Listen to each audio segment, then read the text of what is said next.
कि लहरों से डरकर नौका पार नहीं होती, कोशिश करने वालों की कभी हार नहीं होती। नन्ही चींटी जब दाना लेकर चलती है, चढ़ती दीवारों पर 100 बार फिसलती है। मन का विश्वास रगों में सांस भरता है, चढ़कर गिरना गिरकर चढ़ना ना अखरता है। आखिर उसकी मेहनत बेकार नहीं होती, कोशिश करने वालों की कभी हार नहीं। लहरों से डर के नौका पार नहीं होती, हिम्मत करने वालों की हार नहीं होती। असफलता एक चुनौती है, इसे स्वीकार करो, क्या कमी रह गई देखो और सुधार करो। सोहनलाल द्विवेदी की ये वर्ल्ड फेमस कविता है कह लीजिए, और सबने सुनी होगी, कहीं ना कहीं पढ़ी होगी। लेकिन किताबों पर लिखे हुए इन शब्दों को चलते फिरते जीते जागते रूप में देखना है तो आपको शुभम अग्रवाल से मिलना पड़ेगा। इस लाइन को पूरी तरह से, इस लाइन के, इस पंक्ति के वो जीवंत उदाहरण है। वर्तमान में आईपीएस अधिकारी शुभम अग्रवाल आजमगढ़ में पोस्टेड हैं। इनको अभी शाम को किसी थाने के दौरे पर भी जाना है। वक्त की तंगी पुलिस वालों के पास हमेशा रहती है, चाहे जितना भी मांग लीजिए। तो इनसे सीधे बिना किसी भूमिका के हम लोग ओवर टू शुभम अग्रवाल साहब होंगे। सबसे पहले तो बहुत बहुत धन्यवाद भाई साहब वक्त देने के लिए, थैंक यू वेरी मच। मैं जो लाइन अभी पढ़ रहा था, ये जितना मैंने आपके बारे में जाना, देखा, सुना, पढ़ा है, वो एकदम आपके बारे में सटीक है। इस पर सेकंड फेज में बात कर लेंगे। सबसे पहले तो थोड़ा सा आपसे आपके बारे में आपका परिचय जानेंगे। कहाँ के रहने वाले, क्या रही पढ़ाई लिखाई, कहाँ से पढ़ाई किया, हमारे दर्शक आपको देख के जान सकें। भोपाल का रहने वाला हूँ, मध्य प्रदेश का। वहीं से मैंने अपनी स्कूलिंग की थी और वहीं का मेरा कॉलेज था इकोनॉमिक्स ऑनर्स का। अच्छा, और फिर क्या मतलब डिग्री ऑनर्स ग्रेजुएशन किया आपने? जी जी। और फिर उसके बाद आगे की पढ़ाई? बस फिर मैंने अपना यूपीएससी प्रिपरेशन उसके कर लिया।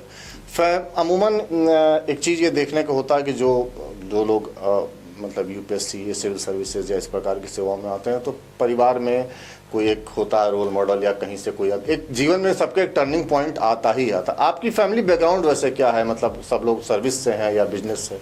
मेरी फैमिली सब बिजनेस में ही है, तो ऐसा कोई मेरा बैकग्राउंड नहीं है सिविल सर्विसेज वाला।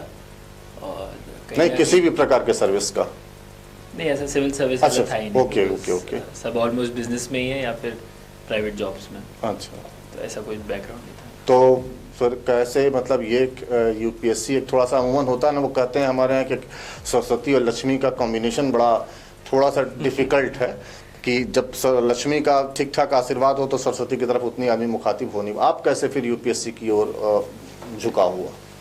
स्टार्टिंग मेरे फादर से हुई थी, उन्होंने ही मुझे बताया था कि ऐसा भी कोई एग्ज़ाम होता है।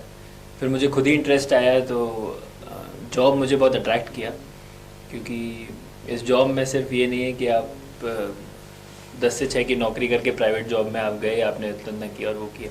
सभी काम अपनी अपनी जगह इंपॉर्टेंट है, पर ये मुझे सबसे ज़्यादा अट्रैक्ट किया बिकॉज डेली ही आप उन लोगों से डील कर रहे हो जिनको दूसरों की ज़रूरत है।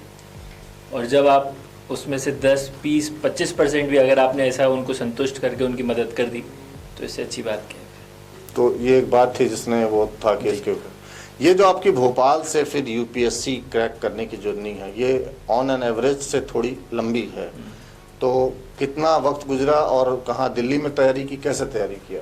दिल्ली में ही मोस्टली तैयारी की थी मैंने और वक्त थोड़ा ज़्यादा लगा, लेकिन क्योंकि मेरा टारगेट एक ही था, मुझे और कुछ करना नहीं था। सोच के रखा था मैंने कि पहले अपना यही करूँगा, नहीं करूँगा तो कुछ और करूँगा, लेकिन पहले इसी पे अपना फोकस था और इवेंचुअली हो गया अच्छे से।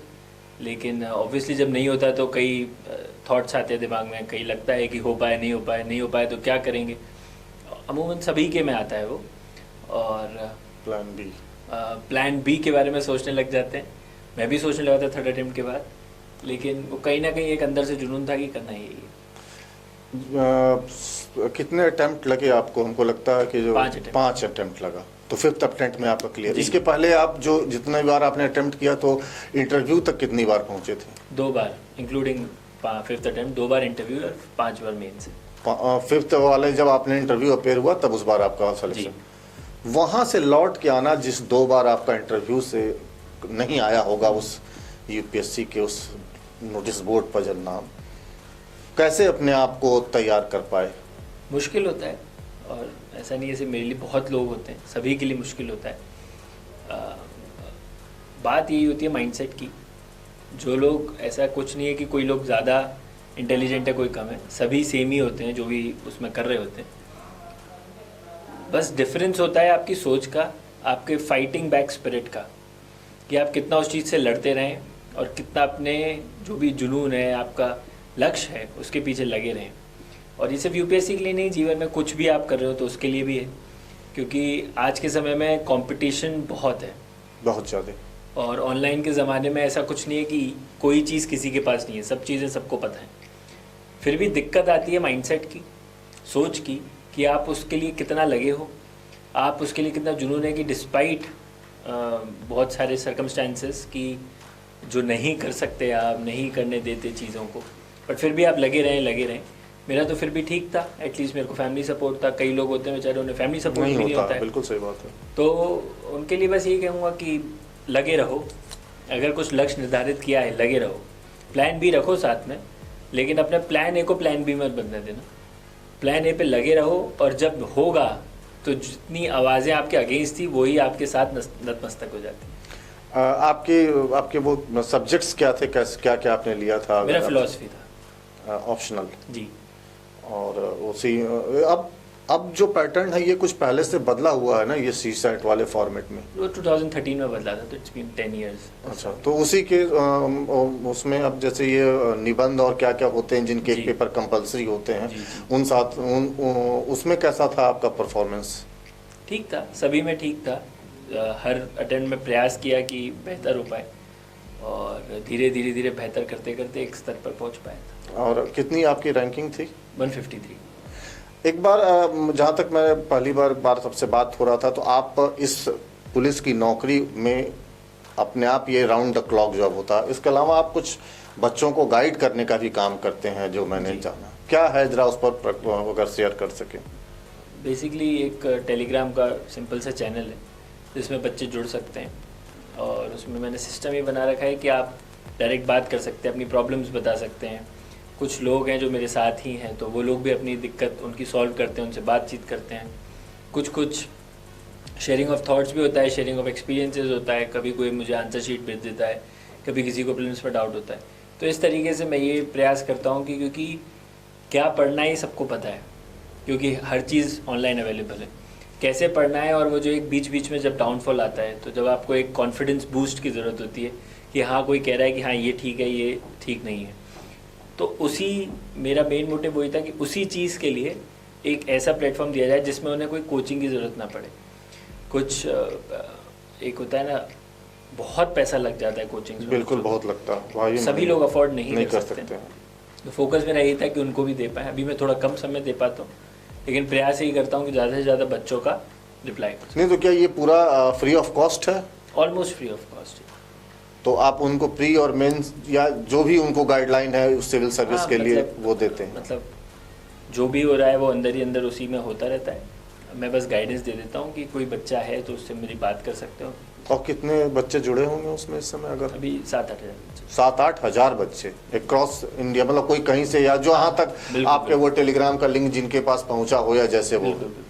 एक बार मेरी आपसे कुछ बात हो रही थी तो एक लाइन आपने बड़ी अच्छी कही थी कुछ कि आदमी को जीवन में, मतलब मैंने पूछा था कि क्या कोचिंग एकदम जरूरी है सबके लिए, एसेंशियल है? कुछ आपने कहा था कि कोचिंग, मैं यही बोला था कि आपको कोचिंग से ज़्यादा कोच की ज़रूरत होती है लाइफ में।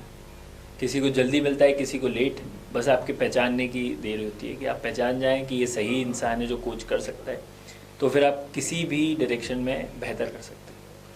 तो ये माना जाए कि मतलब कोचिंग एकदम इसेंशियल पार्ट नहीं है? डेफिनेटली आदमी जैसे, लेकिन ये तो बहुत बड़ा एक लेकिन फॉर्म, एक बिजनेस, मतलब बहुत बड़ा प्लेटफॉर्म हो चुका है ना कि आप 12th और ग्रेजुएशन के बाद से ही इतने ज़्यादा वो विज्ञापन और तमाम चीज़ों से आपको घेर दिया जाता है कि यहाँ जाओ, इस कोचिंग में जाओ, ए में जाओ, बी में जाओ, सी में जाओ। तो अगर कोई आपकी बात माने और सेल्फ स्टडी पर आए तो ही कैन क्रैक। 2-3 क्वेश्चन होते हैं उनसे, क्या आपके पास कोई गाइडेंस है, क्या आपको पता है कि कैसे पढ़ना है? ऑब्वियसली बहुत लोगों को नहीं पता होता है, इसलिए कोचिंग की ज़रूरत पड़ती है। इसलिए मैंने कहा कोचिंग के बजाय आपके पास कोच है तो आपको इन चीज़ों की ज़रूरत नहीं पड़ेगी, तो ऑटोमेटिकली आपको कोचिंग नहीं जाना है। अब कुछ बच्चों को लेट क्लैरिटी आती है, पढ़ के 3-4 बार पढ़ते हैं, कुछ बच्चों को जल्दी क्लैरिटी आ जाती है। तो ये वन साइज फिट्स ऑल नहीं है, ऐसा नहीं है जो एक रूल है वो सबके लिए। किसी को कोचिंग में ज़्यादा अच्छा समझ में आता है कि कोई पढ़ा दे, कोई दिखा दे वीडियोस अच्छे, कोई ऑडियोज़ बता दे। किसी को खुद से पढ़ने में ज़्यादा मज़ा आता है, कोई यूट्यूब से पढ़ लेता है। तो ये हमें हमारी स्ट्रेंथ्स और वीकनेस के हिसाब से एसेस करना चाहिए कि हमें क्या चुनना है, क्योंकि ये आप ही का चॉइस होता है कि आप अपनी स्ट्रेटजी अपने हिसाब से कैसे क्रिएट करते हैं। आखिरी के दो छोटे छोटे सवाल। एक बहुत बड़ा डिस्कशन आजकल आप भी देखते हो यूट्यूब और या जो भी प्लेटफॉर्म इस पर एक बड़ा वो होकर रखा है लैंग्वेज को लेके, ये हिंदी और इंग्लिश के बीच का जो चक्कर है, या हिंदी और इंग्लिश बीच का नहीं, सीधे सीधे इस पार या उस पार। तो आप चूंकि क्रैक कर चुके हैं, आपका क्या मीडियम था तो ये भी जान लें, और दूसरे आप क्या सजेस्ट करते हैं कि आदमी को इस चक्कर में पढ़ना चाहिए, नहीं पढ़ना चाहिए, या किस में वो कंफर्टेबल है, क्या स्कोर गेनिंग लैंग्वेज होता है? डेफिनेटली एक बहुत बड़ा डिबेट है। 7 तक तो मैं भी हिंदी मीडियम ही था, उसके बाद इंग्लिश में आया था। और इशू ये आता है कि हिंदी में आपको सही मटेरियल नहीं मिलता है या ये सब प्रॉब्लम्स आती हैं, लेकिन विद टाइम अब ये भी बहुत कम हो गया है, क्योंकि अब बहुत सी कोचिंग्स आ गई हैं, बहुत से मटेरियल आ गए हैं जो आपको हिंदी में बहुत अच्छा मटेरियल दे रहे हैं। तो आपको ये फोकस करना है कि आप उन चीज़ों पे ना फोकस करें कि ये नहीं हो रहा है, कि हिंदी से नहीं हो रहा, इंग्लिश से नहीं हो रहा, एक अदर लैंग्वेज से नहीं हो रहा, क्योंकि क्लियर करने वाले हर साल हिंदी से भी कर रहे हैं, इंग्लिश पे भी कर रहे हैं। अब आप रेशो जाएं, ये जाएं, मतलब बहुत से आप तमाम फैक्टर्स जा सकते हैं, लेकिन हम नेगेटिव क्यों सोचें? ठीक, आप पॉजिटिव रहिए, आप प्रयास करिए, आप चीज़ों को बेहतर करिए। हम इंग्लिश वाले थे तो कौन सा फर्स्ट अटेम्प्ट में हो गए, किसी हिंदी वाले का फर्स्ट अटेम्प्ट में हो जाता है। तो आप समीकरण ऐसा बैठाइए कि आप पढ़ाई भी अच्छी कर रहे हैं, स्ट्रेटेजी अच्छी हो, और बाकी आपकी किस्मत है। नहीं तो आपने तो अंग्रेजी से दिया था, लेकिन जी। तो आपने फिर जो स्टडी वगैरह की थी जितनी, सब आपका इंग्लिश मीडियम में था?